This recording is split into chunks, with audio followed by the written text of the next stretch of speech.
PM Modi को जान से मारने की थी कोशिश। मोदी के गले लग उड़ाना चाहता था फिदायीन। इस आर्मी जवान ने बचाई जान। पीएम मोदी पर होने वाला था फिदायीन हमला। तभी इंडियन आर्मी के इस जवान ने आतंकी को मार गिराया और बचा ली पीएम मोदी की जान। भारतीय सेना के पैरा स्पेशल फोर्स के कैप्टन राकेश टीआर को शौर्य चक्र से सम्मानित किया गया है। राष्ट्रपति द्रौपदी मुर्मू ने कैप्टन राकेश को यह सम्मान अपने हाथों से दिया, क्योंकि कैप्टन जो कि अब मेजर बन चुके हैं, मेजर राकेश ने जम्मू में प्रधानमंत्री नरेंद्र मोदी की जनसभा के दौरान अपनी जान जोखिम में डालकर एक फिदायीन हमले से उन्हें बचाया था।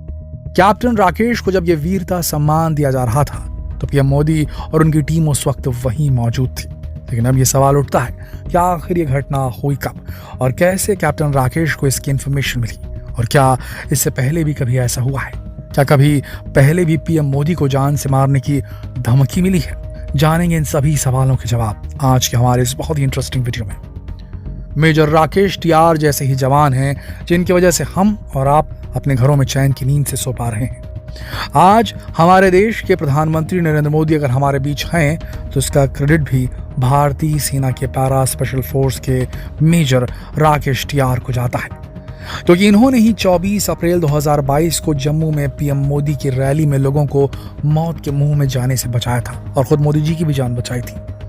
पीएम मोदी की जान की रक्षा अपनी जान पर खेल कर की थी इस नौजवान मेजर ने। जी हाँ, मेजर ने अपने इनडोमिटेबल ब्रेवरी और देश के प्रति अपनी निष्ठा का परिचय देते हुए अपनी ड्यूटी के आगे जान की परवाह नहीं की और एक बड़े फिदायीन अटैक की योजना को विफल कर दिया था।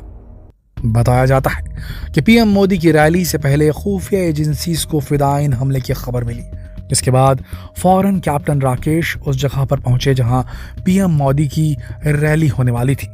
यहां पहुंचकर उन्होंने ड्रोन्स की मदद से आतंकियों की खोजबीन शुरू कर दी।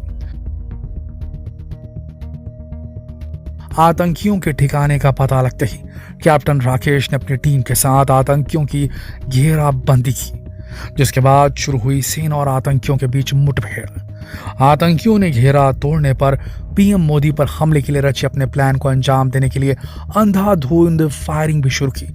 घंटों चली इस मुठभेड़ में उस वक्त कैप्टन रहे राकेश ने एक आतंकी को मार गिराया और पीएम मोदी के साथ साथ रैली में शामिल हुए हजारों लोगों की भी जान बचा ली। दोस्तों, क्या आपको मालूम है, ऐसा कोई पहली बार नहीं हुआ है जब देश के प्रधानमंत्री नरेंद्र मोदी जी को जान से मारने की धमकी या खबर सामने आई हो। अगर आपको याद हो तो साल 2013 में पटना रैली के दौरान भी एक ऐसा वाकया सामने आया था जिसमें रैली के दौरान मोदी को मारने के लिए कई धमाके भी किए गए। उस सीरियल ब्लास्ट का मकसद तो पीएम मोदी को बम से उड़ाना था, लेकिन पीएम मोदी के चारों तरफ मौजूद सुरक्षा घेरे की वजह से ऐसा हो न सका। और हाँ, अगर आपको याद हो तो इस साजिश में शामिल 4 दहशतगर्दों को NIA की कोर्ट ने सजा भी सुनाई थी। प्रधानमंत्री नरेंद्र मोदी 24 अप्रैल को केरल जाने वाले थे। उनके दौरे से पहले केरल भाजपा अध्यक्ष के सुंदरन को धमकी भरा लेटर मिला। लेटर में प्रधानमंत्री के कार्यक्रम के दौरान मानव बम से हमले की धमकी दी गई थी। लेटर मलयालम में था। इसमें कहा गया था कि मोदी का हाल राजीव गांधी जैसा होगा। बता दें कि प्रधानमंत्री नरेंद्र मोदी की सुरक्षा को लेकर खुफिया एजेंसियां हमेशा अलर्ट मोड में रहती है। खुफिया एजेंसियों की माने तो प्रधानमंत्री नरेंद्र मोदी पाकिस्तानी जासूसी एजेंसी ISI के निशाने पर रहते हैं। कई बार खुफिया एजेंसियों के दस्तावेजों से ये खुलासा हुआ है कि पीएम मोदी पर आतंकियों द्वारा आत्मघाती हमले की साजिश रची जाती रही है। खुफिया एजेंसियों का कहना है कि पीएम मोदी को किसी रैली या कार्यक्रम के दौरान ही आतंकी निशाना बना सकते हैं, या आतंकी रैली या रोड शो में पुलिस की वर्दी में एंट्री ले सकते हैं। खुफिया दस्तावेजों के हवाले से बात सामने आई है कि प्रधानमंत्री नरेंद्र मोदी के कार्यक्रम में दावा किया गया है कि आतंकी पुलिस की वर्दी में भी पीएम मोदी के कार्यक्रम या उसके आसपास के प्लेस पर सुसाइड अटैक को भी अंजाम दे सकते हैं। जाहिर सी बात है कि ऐसे में पीएम मोदी की सुरक्षा व्यवस्था और भी ज्यादा सख्त कर दी गई है। जी हाँ, आपको बता दें कि पीएम मोदी से पहले जब मनमोहन सिंह देश के प्रधानमंत्री थे, उस वक्त उनकी सुरक्षा के लिए 600 सिक्योरिटी गार्ड ही उनके इनर सर्कल में हुआ करते थे। लेकिन बात करें पीएम मोदी की तो इनकी सुरक्षा के लिए करीब 1000 कमांडर होते हैं। कमांडोज के अलावा 500 SPG को भी पीएम मोदी की सुरक्षा के लिए रखा गया है। बता दें कि वैसे तो पीएम की सुरक्षा का जिम्मा स्पेशल प्रोटेक्शन ग्रुप यानी कि SPG का होता है, लेकिन जब प्रधानमंत्री किसी दौरे पर होते हैं तो राज्य की पुलिस भी उनकी सुरक्षा की जिम्मेदारी लेती है। प्रधानमंत्री की सुरक्षा की जिम्मेदारी एसपीजी यानी स्पेशल प्रोटेक्शन एसपीजी के जवान आधुनिक हथियारों जैसे FNF 2000 असॉल्ट राइफल, स्वचालित बंदूकें और कुछ खतरनाक पिस्तौल जैसे 17M से लैस होते हैं। पीएम मोदी की सुरक्षा में तैनात एसपीजी के जवानों के पास एक सूटकेस होता है।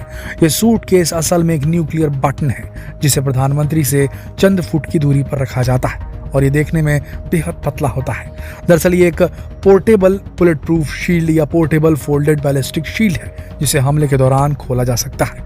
प्रधानमंत्री बुलेट प्रूफ कार में सवार रहते हैं। प्रधानमंत्री के काफिले में 2 आर्मर्ड गाड़ियां चलती हैं। 9 हाईटेक गाड़ियों के अलावा एम्बुलेंस और जैमर गाड़ियां भी होती हैं। पीएम के काफिले में डमी कार भी चलती है। काफिले में करीब 100 जवान शामिल होते हैं। इसके अलावा पीएम जिस राज्य में होते हैं वहां की लोकल पुलिस और इंटेलिजेंस यूनिट भी एक्टिव रहती है। बता दें कि एसपीजी कमांडोज को फिट, चौकस और टेक्नोलॉजिकली फ्रेंडली बनाया जाता है। पीएम की जिम्मेदारी होने के नाते एसपीजी का एक कमांडर 1 मैन आर्मी होता है। प्रधानमंत्री के सुरक्षा गार्ड की तस्वीरों में आपने काले कपड़े में हाथ बंदूक में लिए कमांडोज को जरूर देखा होगा। ये भारत के प्रधानमंत्री के अलावा कैबिनेट मिनिस्टर्स, मुख्यमंत्री से लेकर दूसरे वीवीआईपीज के सुरक्षा में भी तैनात होते हैं। ये भारत के सबसे खतरनाक ब्लैक कैट कमांडोज होते हैं। पीएम और वीवीआईपी सुरक्षा के अलावा ये कमांडोज मुश्किल परिस्थितियों में या देश की सुरक्षा के लिए आतंकी हमले के दौरान भी कई ऑपरेशंस को अंजाम देते हैं। इस फोर्स में कुछ चुने हुए जवान होते हैं जो मुश्किल से मुश्किल परिस्थितियों में भी लोगों की जान बचाते हैं। इसके बाद पीएम की सुरक्षा में अर्धसैनिक बल भी तैनात रहते हैं। वैसे आपको बता दें कि देश में आमतौर पर 4 तरह की सुरक्षा मुहैया कराई जाती है जिनमें X, Y, Z और Z+ कैटेगरी होती है। इनमें सबसे बड़ी सुरक्षा Z+ होती है। सिर्फ प्रधानमंत्री नरेंद्र मोदी को ही स्पेशल प्रोटेक्शन ग्रुप सुरक्षा मिली हुई है। इस संबंध में संसद ने कानून पास किया है जिसमें प्रावधान किया गया है कि सिर्फ देश के प्रधानमंत्री को एसपीजी सुरक्षा दी जाएगी और किसी को नहीं। तो दोस्तों ये थी जानकारी। फिर मिलते हैं आपसे अगले वीडियो में एक नई खबर के साथ। तब तक के लिए आप सबका इस वीडियो के अंत तक बने रहने के लिए दिल से धन्यवाद।